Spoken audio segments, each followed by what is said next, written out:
বিক্রমপুরের ঐতিহ্যবাহী ঘোল। বিক্রমপুরের মিষ্টি মানেই তো স্বর্গীয় একটা ব্যাপার। সাথে ছিল ছানার পুডিং এবং সন্দেশ, আরও ছিল কাঠের ঘর। Hello everyone, welcome back to a new video. আজকে আমরা যাচ্ছি বিক্রমপুরের বালাসুর গ্রামে। আমরা ঢাকা থেকে আরাম বাসে করে বিক্রমপুরের দিকে রওনা হচ্ছি। বাসের টিকিট ছিল ৮০ টাকা করে। আমরা আস্তে আস্তে এগোচ্ছি বিক্রমপুরের দিকে। এই বিক্রমপুর শুধু একটা জায়গা নয়, এটা একটা অনুভব, বাংলার সংস্কৃতি এবং সাহিত্য বলা যায়। দেখতে দেখতে আমরা চলে আসছি বালাসুর চৌরাস্তা। বাস থেকে নেমেই হাতের বাম দিকে গেলেই কিছু বিখ্যাত মিষ্টির দোকান পেয়ে যাবেন। যেতে যেতেই ভাবছিলাম কোন কোন মিষ্টি ট্রাই করা যায়। ভাগ্যকুল মানেই তো মিষ্টির রাজ্য। এখানে প্রায় সব ধরনের মিষ্টি খুবই সুস্বাদু। সব রকমের মিষ্টি তো ট্রাই করা যাবে না, বিখ্যাত কিছু মিষ্টি ট্রাই করে চলুন। প্রথমেই আমরা নিয়ে নিয়েছিলাম ছানার পুডিং। এটা আসলে কিন্তু আমাদের ঢাকার পুডিং এর মতো না, এটা ছিল পুরোটাই ছানার, অসাধারণ খেতে। আপনারা এখান থেকে মিষ্টির প্রাইস লিস্টটা দেখে নিন। এরপরে চলে আসি বিখ্যাত ঘোলে, যেটা দেখতে একদমই দইয়ের মতো কিন্তু স্বাদে একদম অন্যরকম।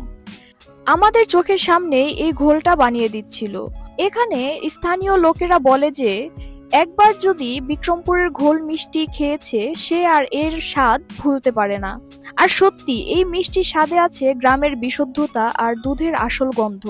আমরা মূলত এই ঘোল খাওয়ার জন্যই বিক্রমপুরে এসেছি। এরপরে নিয়ে নিচ্ছিলাম ছানার সন্দেশ। এটা এতটাই মোলায়েম, মনে হচ্ছে মুখে দিলেই মিশে যাচ্ছে। হালকা মিষ্টি ভাব এবং সাথে ছিল পিওর ছানার গন্ধ।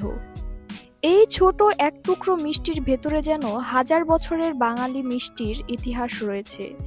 এক কামড়েই মনে পড়ে দুধের সুবাস, ঘি, চিনির মেলবন্ধন আর মুখে ছড়িয়ে পড়ে অসাধারণ এক স্বাদ। আপনারা যদি কখনো বিক্রমপুর আসেন তবে অবশ্যই এই ঘোল, ছানার সন্দেশ এবং পুডিংয়ের স্বাদ অবশ্যই নেবেন। বিক্রমপুরের ঐতিহ্যবাহী মিষ্টির সাথে সাথে বিক্রমপুরের ঘরবাড়ির ঐতিহ্যও মিশে আছে এই মাটিতে। গ্রামের ভেতরে আজও দেখা যায় শত বছরের পুরনো কাঠের ঘর, টিনের ছাউনি, কাঠের দোতলা বারান্দা, খোদাই করা দরজা ইত্যাদি।